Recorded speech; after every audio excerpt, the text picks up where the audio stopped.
Side पे रखे ना, अपने राइट पे, बिल्कुल एज पे हैं आप।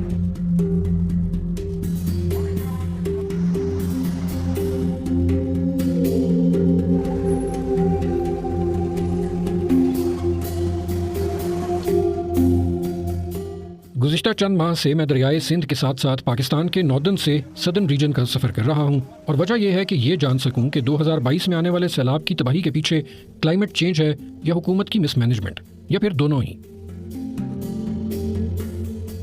इस सीरीज़ के दूसरे एपिसोड में हम जीबी से होते हुए अब खैबर पख्तूनख्वा पहुंचे हैं, जिसके पहाड़ी इलाकों में गुज़िश्ता साल शदीद सैलाब आया और अपने रास्ते में सब कुछ बहा कर ले गया। ऐसा यहाँ 2010 में भी हुआ था। इन 12 बरस में क्लाइमेट चेंज के खिलाफ सूबे ने कितना अडेप्ट किया, और पिछले सैलाब के बाद क्या कोई सबक भी सीखा। हम जिला स्वात से सफ़र शुरू कर रहे हैं।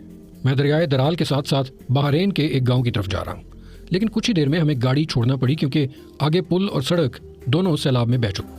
उसके बाद यहाँ पे रख के उसको अपनी कमर के ऊपर लाद कर और फिर वो यहाँ से पैदल सफ़र शुरू करते हैं। खुर्शीद अहमद से भी मेरी यही मुलाकात हुई। उनका गांव आरीन यहाँ से वैसे तो ज़्यादा दूर नहीं था, लेकिन अब हो गया है।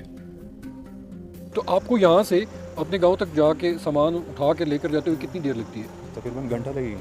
और रास्ता किस किस्म का है? रास्ता ख़राब है, पैदल का रास्ता भी नहीं है? बस पैदल ही जाते हैं, बस पैदल जाते हैं। कंधों के ऊपर सब कुछ लेके जाते हैं। अगर मरीज़ हो गया तो वो भी कंधों के ऊपर लेके आते हैं। ये लोग इस मरीज़ को कई किलोमीटर दूर से पैदल ला रहे हैं। अभी अस्पताल कई किलोमीटर और दूर है। 2010 के सैलाब के बाद खुर्शीद अहमद की बीवी भी दौरान ज़चगी हलाक हो गई थी। उस वक्त भी सड़क और पुल टूट गए थे और वो वक्त पर अस्पताल नहीं पहुंच पाई थी।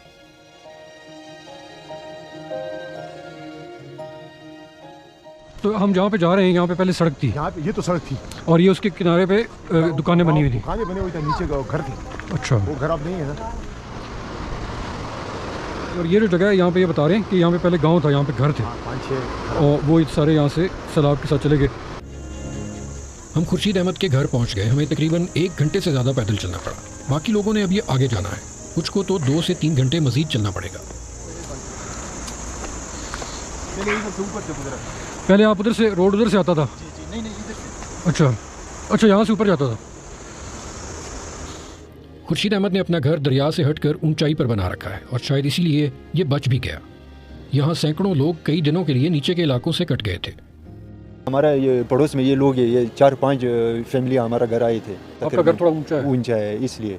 तो जब आप लोग सड़क बह गई थी जब जी, तो आप तो फंस गए होंगे, यहाँ पे नीचे नहीं जा सकते थे? नहीं, फंस गई। फिर तो कैसे गुजारा कैसे हुआ? फिर इस तरह किया, जो नीचे पुल है ना, वो पुल के साथ जो लकड़ रखे हैं, वो ये सैलाब ने ऊपर से लेके आया ये वो लकड़ी। अच्छा, तो उधर पड़े थे, तो फिर ये लोगों ने इसको पिशाई किया।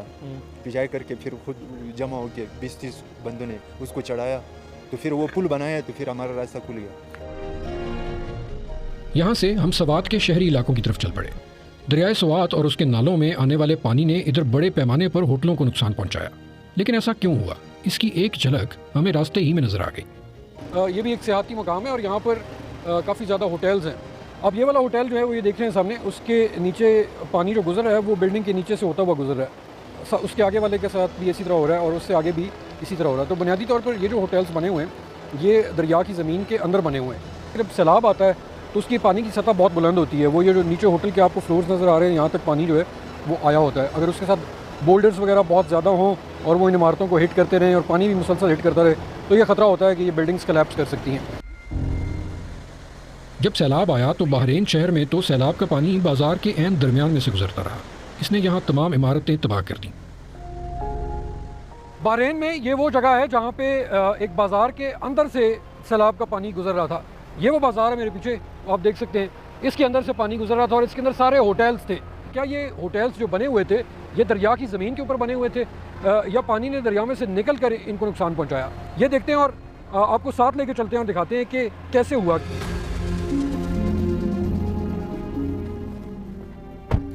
ले जी, अब हम उस बाज़ार के अंदर से गुजरते हैं और आपको दिखाते हैं कि बाज़ार की और दरिया की लोकेशन जो है वो कैसी है।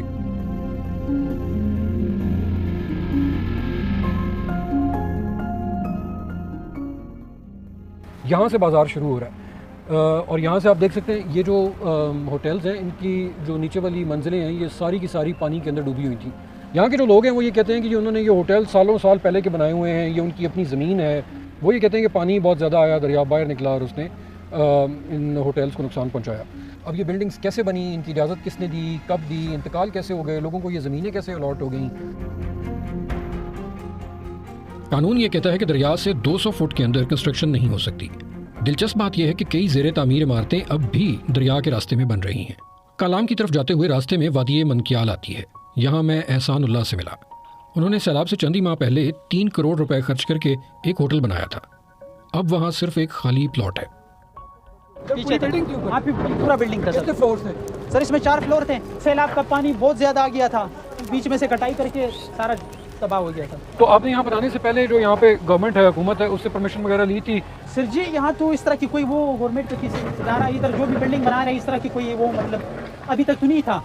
तो आप अपनी मर्जी से बना सकते हैं कहीं भी? जी जी जी। अगर मैं यहाँ से देखूँ तो मुझे ऐसा लगता है ये जो नाला आ रहा है, जी जी, ये जहाँ पे हम खड़े हुए हैं ये भी उस नाले ही की जगह है, या जहाँ पे आपका होटल था ये भी उसकी जगह ही थी? नहीं सर, ये जो है ना एक नाला जो है ना वो तो काफ़ी दूर था, तकरीबन 1000 फुट हमसे दूर था। काफ़ी पानी जो बह रहा था वो आपसे दूर था? वो हमसे काफ़ी दूर था। लेकिन जगह तो नाले उसकी ही थी ना, मतलब पानी अगर बढ़ता तो फैल सकता था ना?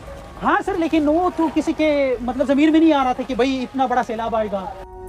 होटल ही नहीं, लोगों ने घर भी दरिया के रास्ते में बना रखे थे, ये जानते हुए कि 2010 में भी इसी जगह घर बह गए थे। इधर एक घर नहीं, मेरा ख्याल से कोई 50 घर तबाह कर दिया है। 2010 का जब सैलाब आया और आपका घर तबाह हुआ तो फिर आपने इसी जगह पे दोबारा तो क्या करें? अभी तुम्हारा एक जगह है, आप वहाँ नहीं बनाएंगे तो कौन आपको जगह देगा? तो फिर तो ये खतरा रहेगा जब भी सैलाब तो वो तो है, तो क्या करें? खतरा से हम भागेंगे, कहाँ भागेंगे? अब हम जहाँ भी जाएंगे किसी का जगह पे जाएंगे तो हुकूमत वाला बंदा हम उसको बताता है कि आप यहाँ हमको नहीं छोड़ते, कोई जगह हमको लेकर दे।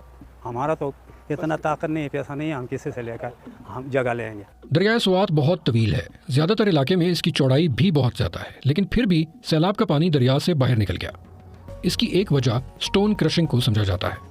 इसके लिए पत्थर दरिया के बेड से निकाले जाते हैं।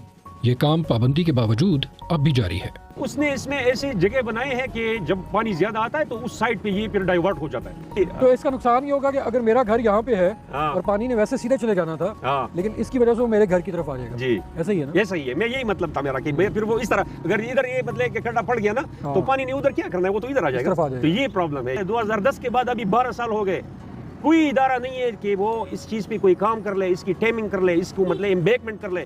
उस वक्त से अगर एक मतलब कुछ लोग भी साइल कंजर्वेशन वाले अगर शुरू हो जाते ना तो वो भी इस चीज को ठीक कर सकते थे। अब हम सवात से निकलकर खैबर पख्तूनख्वा के मैदानी इलाकों की तरफ चल पड़े। दरियाए सवात हमारे साथ साथ है। सैलाब के दिनों में ये पहाड़ों से लाखों क्यूसेक पानी लेकर चारसद्दा से मैदानी इलाकों में दाखिल हुआ तो इसके सामने मुंडा हेडवर्क्स खड़ा था। इसने हेडवर्क्स को तोड़ दिया। इसी तरह के गेट से जैसे आप यहाँ पर देख रहे हैं, यहाँ पर पानी को रोकने के लिए इस्तेमाल होते थे। पानी वो सामने पहाड़ियों की तरफ से आता है और यहाँ पे आके उसको मुंडा हेडवर्क्स रोकता है, जहाँ से नहरें निकाली जाती हैं। तो जब सैलाब आया 2010 में, वो उस वक्त भी इसको बहा के ले गया था। अब जब दोबारा सैलाब आया तो ये वाला हिस्सा जो आप देख रहे हैं जो गायब है यहाँ से, ये सैलाब के साथ चला गया था। ये सामने जो मिट्टी का बंद है ये आर्जी तौर पर अब बनाया गया है ताकि पानी को यहाँ पर रोका जा सके। जो लोग आर पार आते थे इस पुल के ऊपर से, वो इस पुल के टूटने की वजह से अब इस जैसी कश्तियों को इस्तेमाल करते हैं। पानी यहाँ से बह के गया और वो जब इस तरफ गया तो उसने नीचे जितने भी चारसद्दा और नौशहरा के मैदानी इलाके थे उनमें जाके बहुत ज़्यादा नुकसान पहुँचाया। दिलचस्प बात यह है कि 2010 के सैलाब के बाद हुकूमत की अपनी ही एक रिपोर्ट के मुताबिक चारसद्दा, नौशहरा और मुंडा हेडवर्क्स को बचाया जा सकता था अगर मोहम्मद डैम बना होता। ये मुंडा हेडवर्क्स से 5 किलोमीटर ऊपर बन रहा है। इसकी फिजिबिलिटी रिपोर्ट सन 2000 में बनी, लेकिन काम शुरू होने में 19 साल लग गए और अभी ये मुकम्मल नहीं हुआ। मुंडा हेडवर्क्स से निकलकर सैलाब का पानी दरियाए काबुल और उसके जरिए नौशहरा में दाखिल हुआ। कुछ इलाके डूबे जरूर, लेकिन इस मरतबा नौशहरा का ज्यादा नुकसान नहीं हुआ। वजह यह थी कि दरिया के किनारे प्रोटेक्शन वॉल्स बनी हुई थी।